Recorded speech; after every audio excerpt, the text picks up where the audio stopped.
အားလုံးပဲမင်္ဂလာပါခင်ဗျာကျွန်တော်ခုရောက်ရှိနေတဲ့နေရာကတော့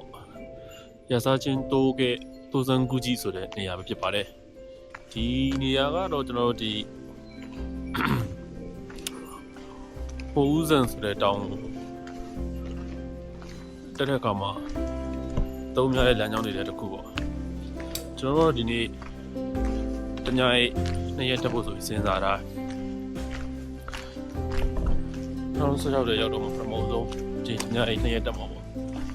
အိတ်ကြီးကတရားရကြတော့တော်တော်လေးတယ်လို့ခံစားရတယ်ကျွန်တော်တို့ဒီကနေလန်တော့ဝက်လောက်ထိရဲ့ခိုးရမှရှိတဲ့နေရာမှာတဲသွားထုံးမယ်တဲသွားထုံးပြီးလို့ရှိရင်တော့အဲ့မှာတညအိတ်ကြမယ်ပေါ့ညအိတ်ပြီးနောက်နေ့မနေ့ကျမှတောင်3000ပေါင်ပြီးတော့တက်မယ်ဆိုပြီးစီစဉ်ထားတယ်ညအစတော့ရာသီတော့ဒီနေ့မိုးပြလိုက်နေတာလိုက်နဲ့ဘူးတော့မိုးလေးလည်းဖွက်တဲလေးကြာတယ်မိုးကတော့ရမ်းမရွာဘူးမျောနေတာပဲမိုးကတွေပါလုံလုံလောက်မထဲလောက်โอเคကျွန်တော်စတက်ပါတော့ပြင်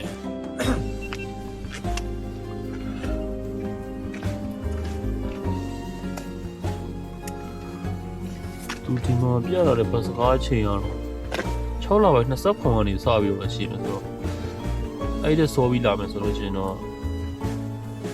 ကျွန်တော်ကိုကောင်းတဲ့ကို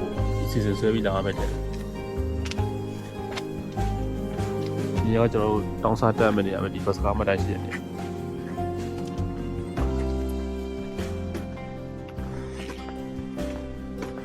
ဒီလမ်းကြောင်းလေးကနေစတက်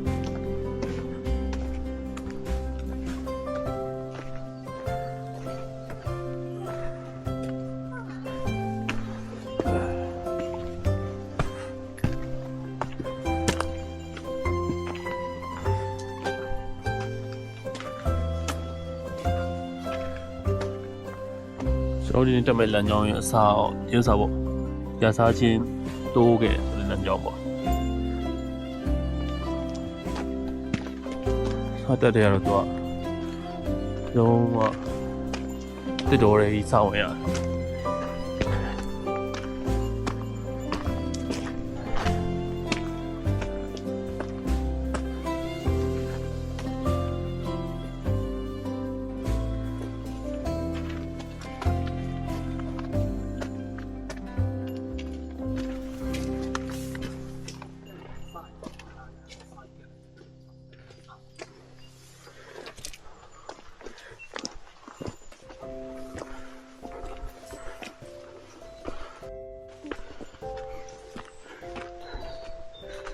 ကျွန်တော်စတက်လာတာ15မိနစ်တော့ရှိဟာထောက်ကြည့်လေးမတည့်တာကြာပြီဆိုတော့နည်းပန်းတယ်တော့ဒီကနေ့စတက်တယ်ရနည်းမဆောက်လေးတွေတက်နေရဆိုတော့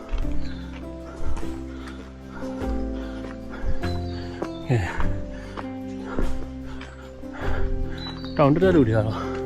ဟုတ်တယ်5-6လောက်တော့ရှိတယ်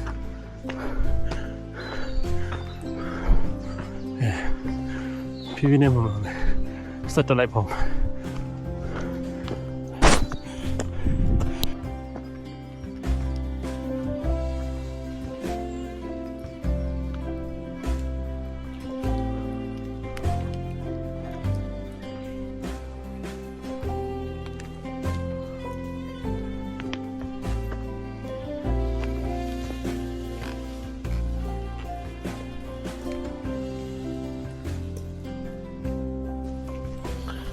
ကျွန်တော်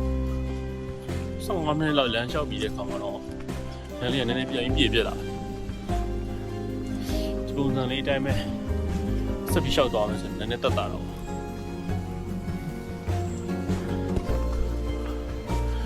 ပြစ်တိုးရကြတယ်မှာဆိုမိုးရွာပြီပဲအရင်မသိတော့သွားရပိုက်လေးတော့မိုက်တယ်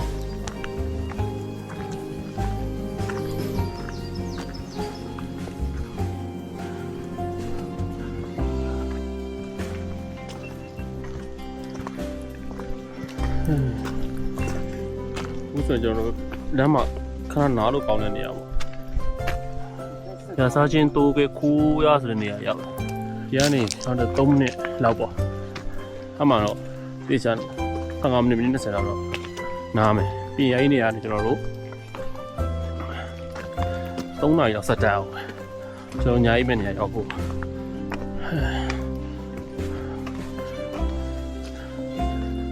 မိုးတော့ရှောက်ရွာပြီးတော့မြူတွေကတော့တော့အုပ်နေတော့မယ်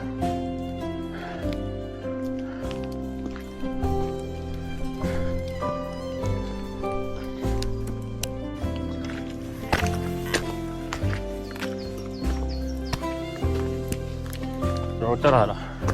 တနင်္လာနေ့15မိနစ်တိတိရှိသွားတယ်ခုတော့ရစားချင်းတိုးခဲ့ခိုးရမဆိုရရှိတဲ့နေရာရောက်လာဒီနေရာကတော့တော်ကျဲဒီမှာတော့ခိုးရလဲစပြီးဖွင့်နေပြီအေဂီယိုချူဆိုပြီးရေးတာဒီမှာလည်းတော့တန့်ထိုးလို့ရတယ်ဒါပေမဲ့ကျွန်တော်တို့ဒီမှာထိုးအောင်မဟုတ်ဒီကနေနောက်3နာရီလောက်ဆက်သွားမယ့်နေရာမှာထိုးမှာ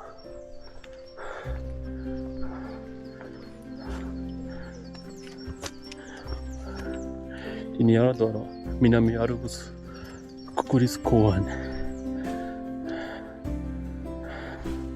それにもしやわ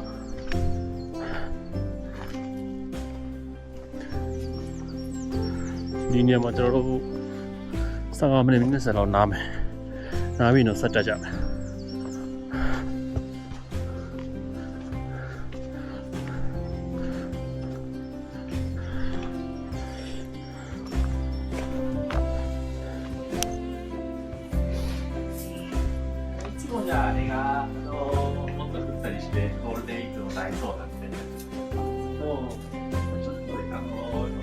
ちょっと待ってください。今に消えちゃったので。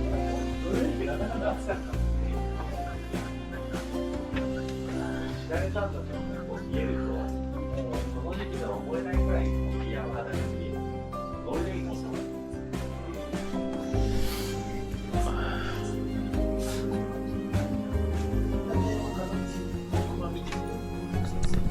အခုဆိုကျွန်တော်တို့ဒီရစားချင်းခိုးရမှာနိုင်ကတော့နားပြီးတော့ကျွန်တော်ဆက်သွားပါတော့မယ်မိုးရလည်းတော့ဖွက်တဲ့ကြာနေတော့မယ်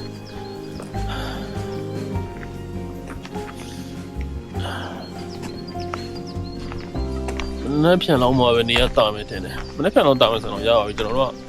ကတောင်ထိပ်ကိုကမနေ့ပြန်မနေ့ကျမှစတက်ကြမှာဆိုတော့ဒီညအိတ်တဲ့အချိန်မှာရန်ကြီးမိုးမရွာပဲလို့ညွှန်လင်းရတယ်ပေါ့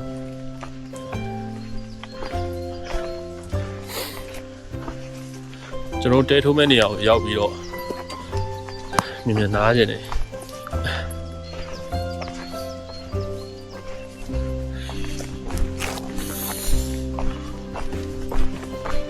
ကျွန်တော်ဆက်တက်လိုက်ပါဦးမယ်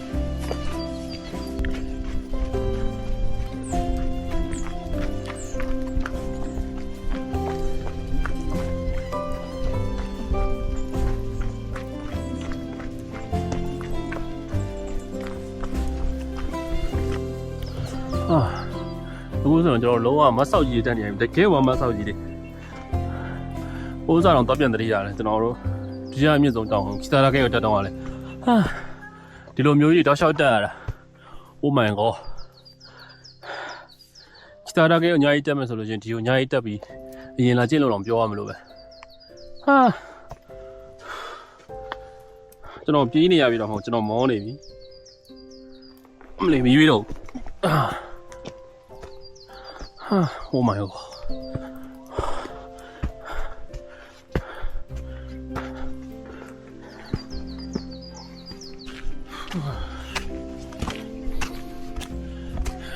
အခုချိန်ကြီးမဆောက်ကြည့်တယ်တက်နေရတော့မောလိုက်တာ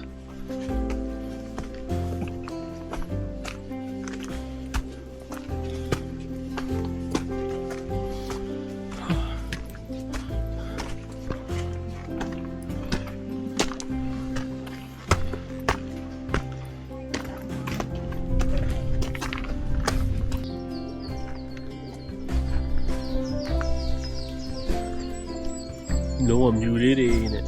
တစ်တော်ကြီးတယ်မှာနောက်က background တီးလုံး horror music လေးဆိုထည့်လိုက်လို့ရတော့လုံးဝတဲကရိုက်လို့ရအောင်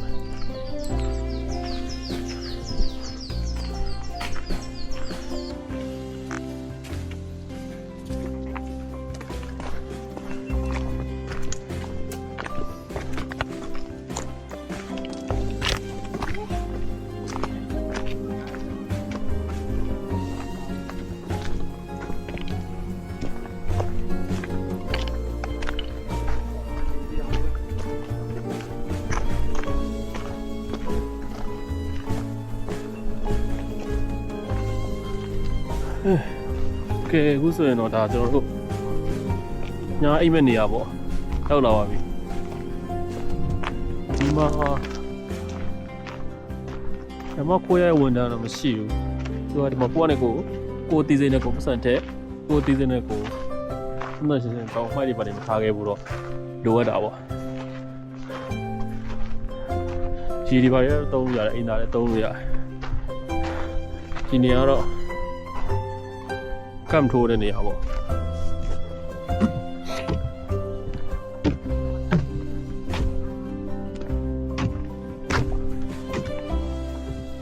ဒီမှာကျွန်တော်တို့ကနေပါထိုးပြီးတော့နေ့စားစားပြီးတော့ခဏနားပါမယ်တို့တက်နေပါလေထိုးလို့ပြီးသွားပြီထန်ထိုးပြီးသွားတော့ကျွန်တော်နေ့စားတော့မယ်တက်ကနေမှာစွတ်ပေါင်းတစ်လုံးနှလုံးသုံးလုံးဥပမာတန့်ကြီးရှိတယ်အဲ့ဒါပဲတွေ့လို့တက်လောက်မလားတော့ပြောတော့ဒီလိုကတော့မိုးပြန်အုပ်လာမိုးရမလားမသိ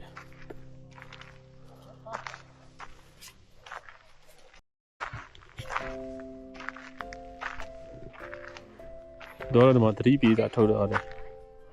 ဘုံတော့3ထားပေါ်ရပြီးတော့စားတော့တွေပါလေပစ္စည်းတွေအနံ့တွေပါလေမထွက်အောင်ကိုယ့်အနေကိုအကုန်လုံးတေးချက်စနနာပြန်လုပ်ပြီးပြန်တည်သွားမှာပေါ့မိုက်တွေကတော့ဒီဟင်းအနံ့တွေပါထွက်လို့ရလို့ရှိရင်အဲ့လိုမျိုး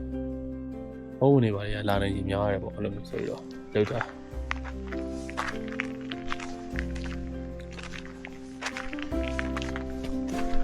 ဒီတော့ဒီမှာဆိုင်မှာဝန်ထမ်းမရှိဘူးပတ်စံကားတယ်မှာကိုယ့်အနေကိုတီးတင်နေကိုထွက်မှာရောက်တော့ထောက်မှာ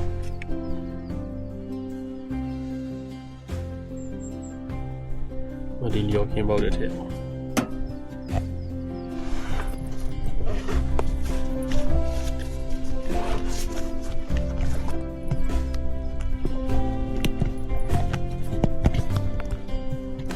ကျွန်တော်3လောက်လာတာဆိုတော့3တော့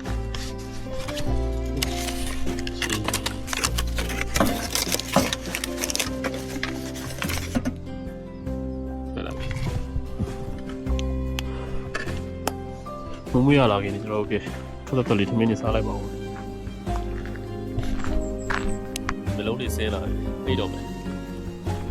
ကဲနိုးလာမှပြန်တွေ့မယ်ဘိုင်ဘိုင်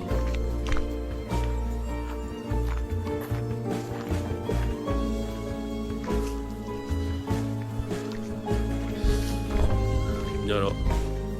ကြော်လာတဲ့မသားကြော်လေးနဲ့ဘီယာလေးနဲ့ပြီးမယ်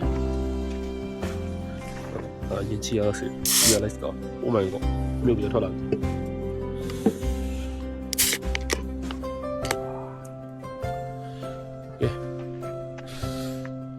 Cheers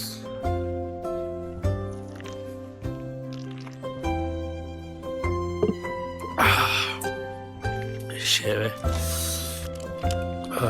တော့တော့ရတော့ရှိသွားတာကဲဒီစစ်တောက်လိုက်အောင်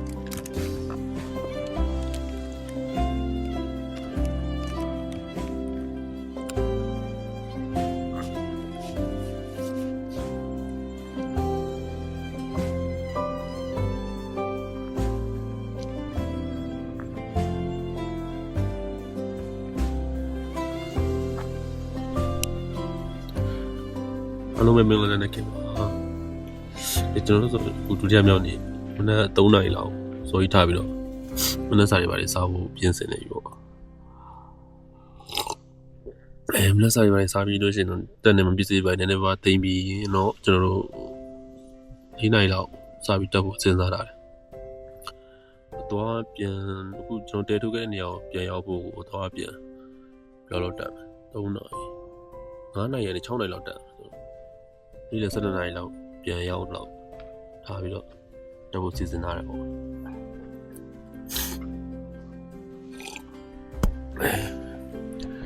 ပစ္စည်းပါတွေမင်းဆက်တက်ပါတော့မယ်ကျွန်တော်ပစ္စည်းတွေတင်လိုက်အောင်မယ်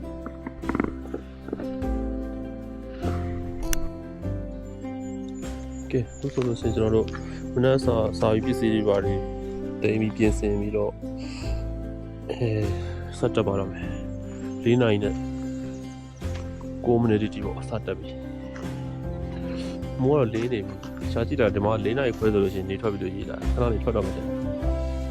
နေထွက်တာတော့မမီတော့ဆက်တက်ပါတော့မယ်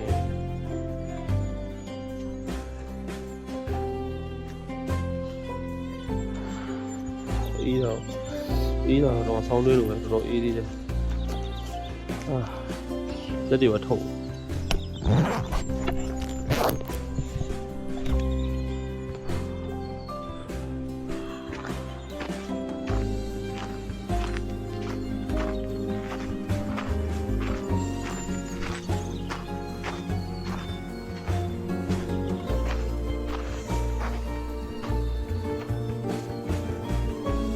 ရှိမှာ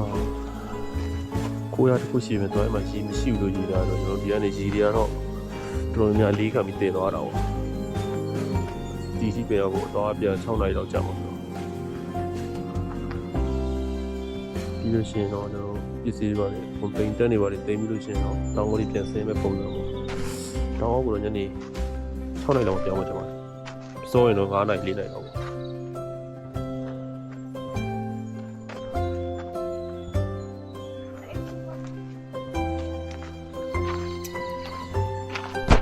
ဆက်ကြပါတော့မယ်မြင်ရတဲ့ရှုခင်းကတော့ဘယ်လိုနေမှမသိ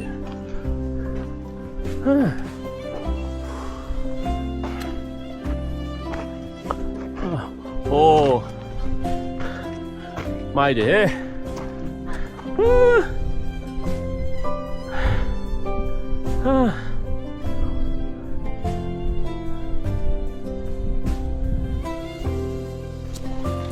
ဒီနေရာမှာကျွန်တော်တို့10မိနစ်လောက်တောင်းနေပါလေရိုက်ပြီးတော့ဆက်သွားပါမယ်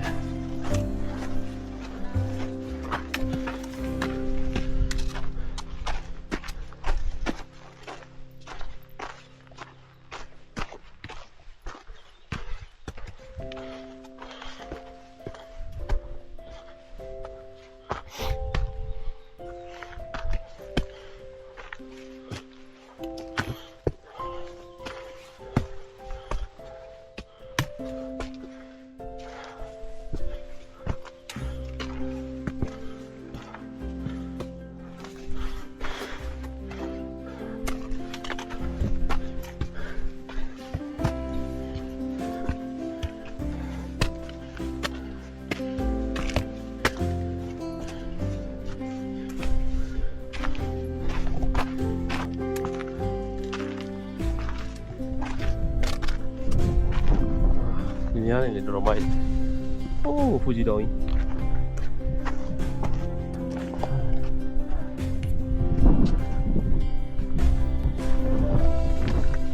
မတေးတွေထွက်နေတာညနေပုံမြင်ရတယ်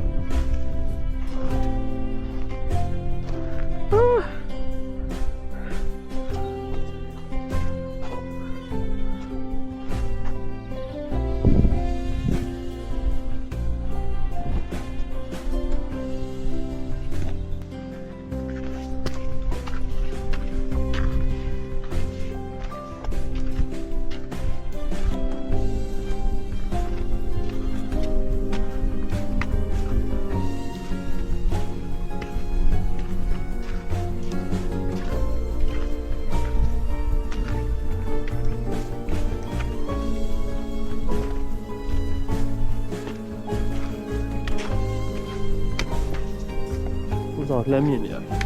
ရှေ့ရမခိုးရတစ်ခုပေါ့အဲ့ခိုးရကြော်ရင်တော့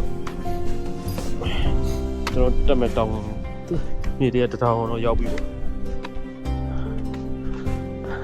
ဒီနားတော့ဒီ6တုံးလေးကြောက်ဆောင်နေကြတဲ့နေဖြတ်စင်ဖြတ်လျှောက်လို့ပါဆိုတော့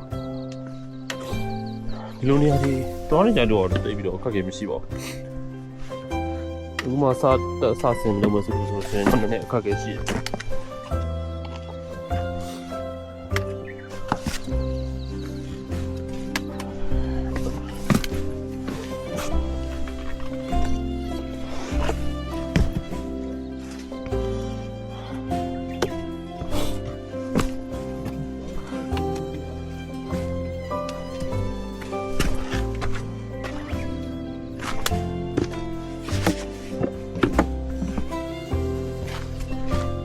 ဒါကတော့ကျွန်တော်မြင်နေရတာကတော့薬師だけ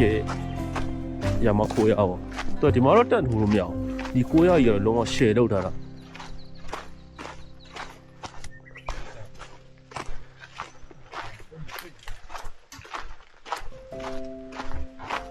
ညာရေးဆိုပတ်စံတော့ကျွန်တော်ပေးရမှာထင်တယ်ဒီအိမ်သားလည်းဘုရားတော့ကျွန်တော်တို့တေးခဲ့တဲ့တန်တိုးပါရဲ့အိမ်သားထပ်ပို့ပြီးတော့တန့်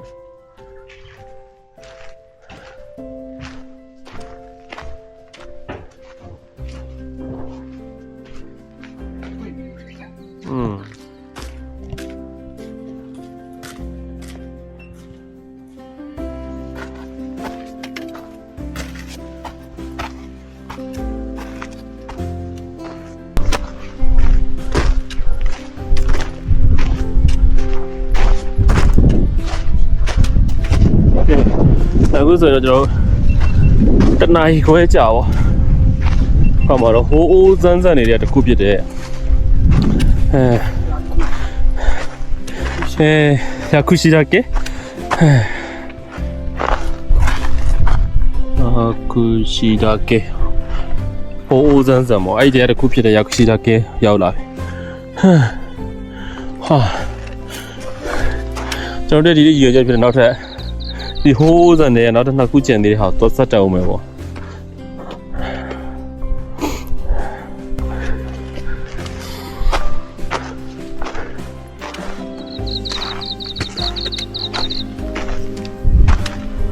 ီနေရာမှာကန်လေးပေးထိုးတန်လေးပေးထိုးတယ်တော့မိုက်ပါပဲဗျာတော့တန်ထိုးလို့မရဆိုရေးတာ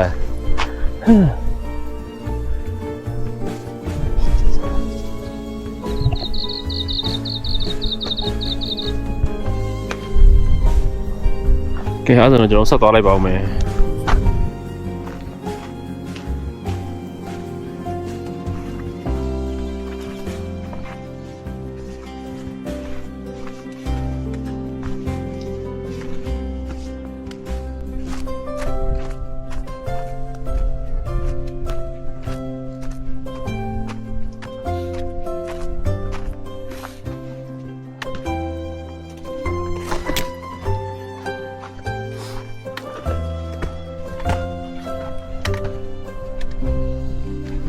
薬師だけကနေတနိုင်ကျော်တော့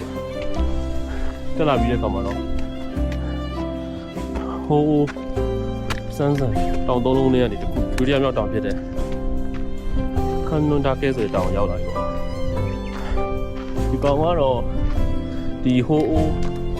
တောင်သုံးလုံးလေးမှာအမြင့်ဆုံးတောင်လို့ပြောလို့ရတယ်2841ရေးလာတယ်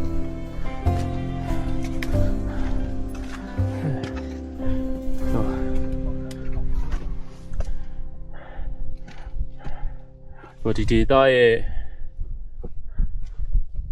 最高地点ဆိုတော့အမြင့်ဆုံးနေရာပေါ့ဆိုပြီးရေးတာ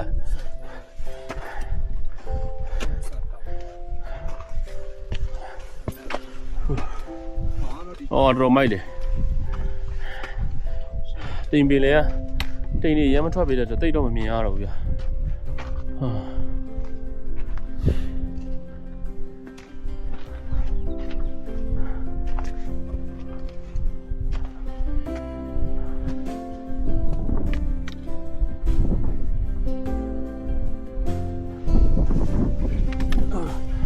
ကြည့်လိုက်ပါ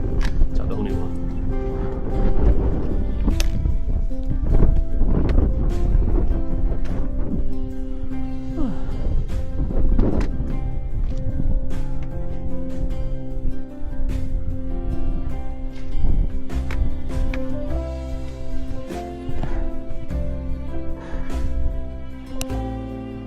ကျွန်တော်တို့ဒီမှာ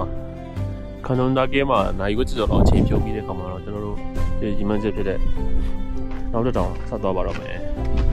အချိန်အပြည့်တော့9နာရီကျော်လာပြီပေါ့တော်တော်ဆိုးပါတယ်ကျွန်တော်ရင်တော့တွက်ထားဆိုလို့ရှိရင်ဒီကို7နာရီလောက်မှရောက်မယ်ဆိုတွက်ထားမနက်3နာရီလောက်ထားလိုက်တော့မှန်သွား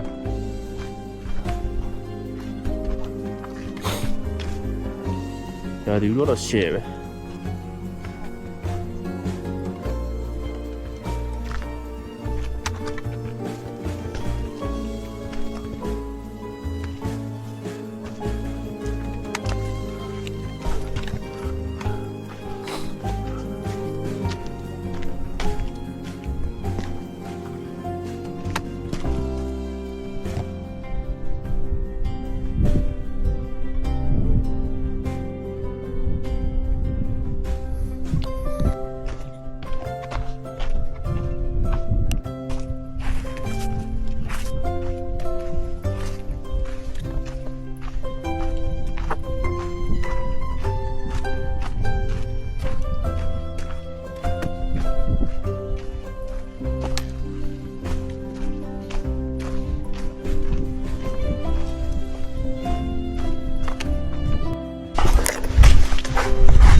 ကျွန်တော်တို့နေရ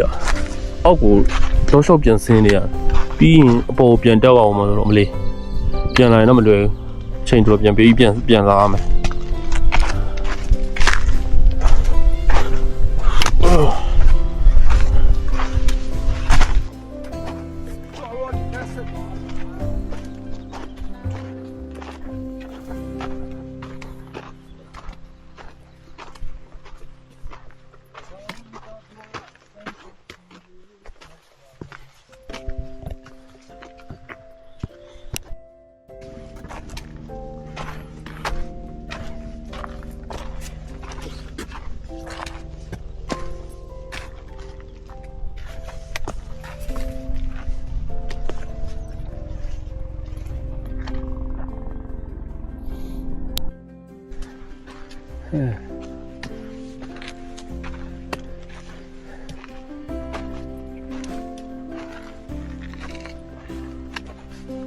ဒီမှာတို့ပတ်ဆက်နေ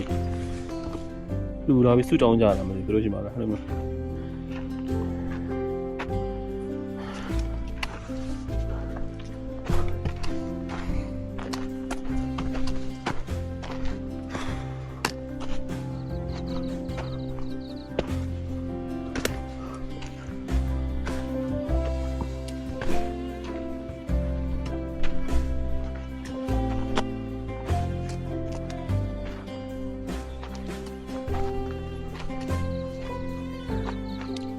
ဘယ်မှာလဲသူကလမ်းချောင်းရှိသေးတယ်ဗျဘယ်ရိုက်လာလဲတော့မသိကဲကျွန်တော်တို့မပတေးဖြစ်တယ်ကျွန်တော်တို့သွားနေတဲ့နေရာဖြစ်တယ်အဲ့နေရာကိုဆက်သွားလိုက်အောင်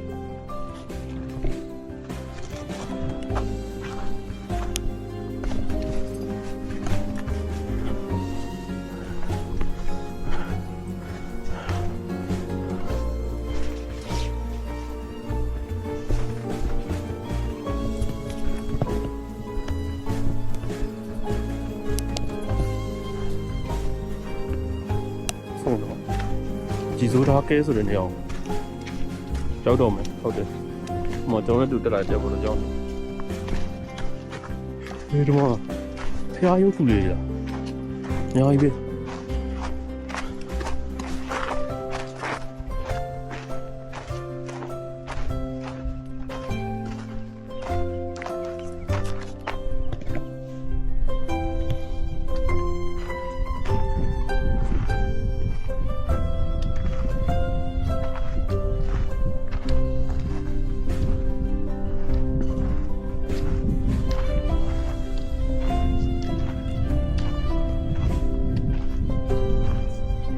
လေးတွေတော့ တော်ရှာကြည့်အောင်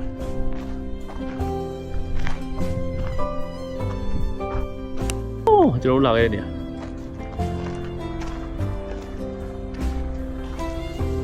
ကဲဒီမှာရောက်ပါပြီမီနာမီအာပစုရဲ့ချီဆိုရာကဲမြင့်ပေ2964မီတာကဲအဲ့ဆိုလို့ရှိရင်ကျွန်တော်တို့ဒီနေ့ဒီမှန်းချက်ဖြစ်တဲ့ဟိုးအိုးစန်းစံဟိုးစံရဲ့3ခုနဲ့ပြီးမြောက်သွားပြီဖြစ်ပါတယ်အာတော်လည်းပြိုင်ဝိုင်းတော်တက်มาလည်းတက်ရတာ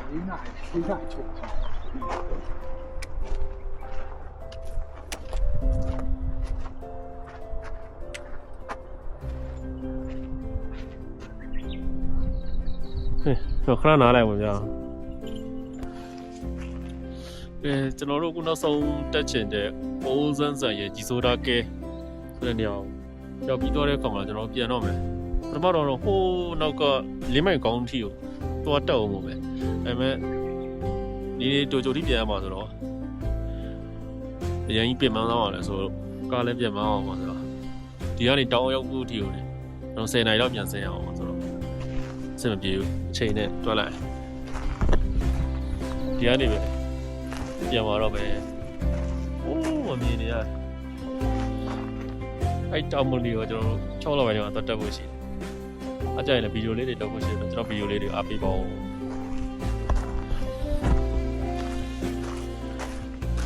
ကဲ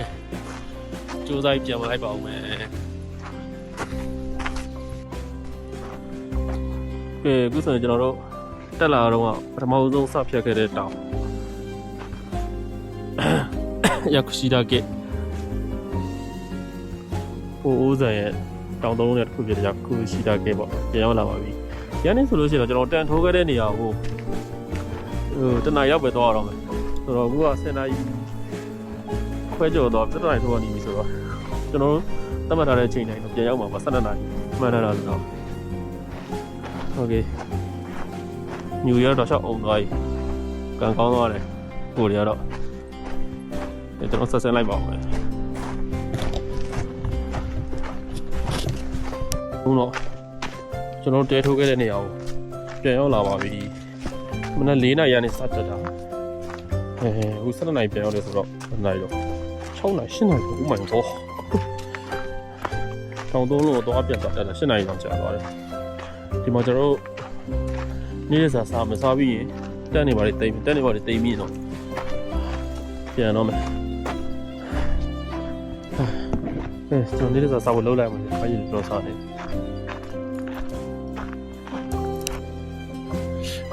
စ္စာကျွန်တော်တို့ဒီမှာနေ့စားစားပြီးပစ္စည်းတွေတိမ်ပြီးတနားထိုးသွားပြီဟိုမတယောက်ပဲရှိနေတော့ဘယ်လိုလဲကျွန်တော်လာတော့ပေါ်ရှိသေးတယ်တယောက်လည်းမကြောက်တော့မသိဟိုအေးလေးတက်ပြီးတော့6နိုင်လောက်လမ်းပြဆင်းလျှောက်ပါတော့မယ် Oh my god ပြီးကားမောင်တို့ဒီ what the fuck ကဲအားလုံးပဲပြန်တော့မယ်နောက်ဗီဒီယိုကတော့အောက်ရောက်မှပဲရိုက်တော့မယ်ပြန်ဆင်းရမှာဆိုတော့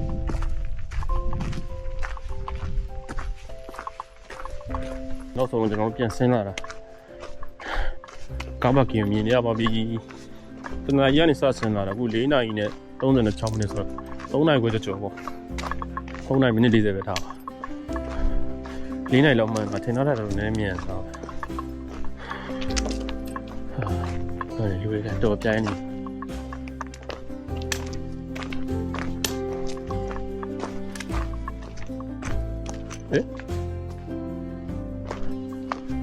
ဟုတ်ပါလူတွေဆိုကျွန်တော်ဖြစ်သွား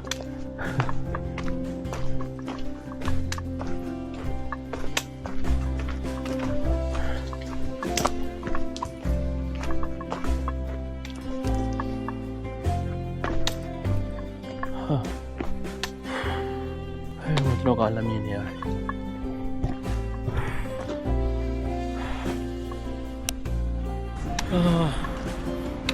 နောက်ဆုံးတော့ကျွန်တော်တို့ကားရှင်းနေအောင်ပြောင်းလာပါပြီ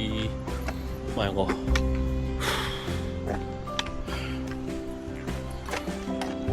တော့တက်လာရလောက်ကြာတော့လဲဆိုတော့ကြည့်လိုက်အောင်ချင်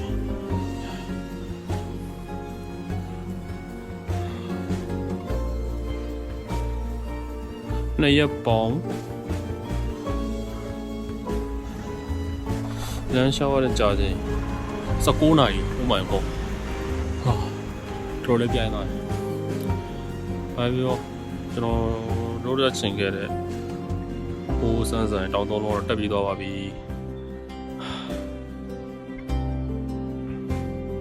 ကျွန်တော်ခဏနေဝက်စားလဲပြီးကြိုးကြိုးပြန်มาတော့မယ်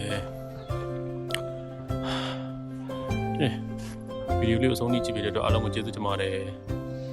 နောက် hiking ဗီဒီယိုတွေမှာပြန်တွေ့ကြပါမယ် bye bye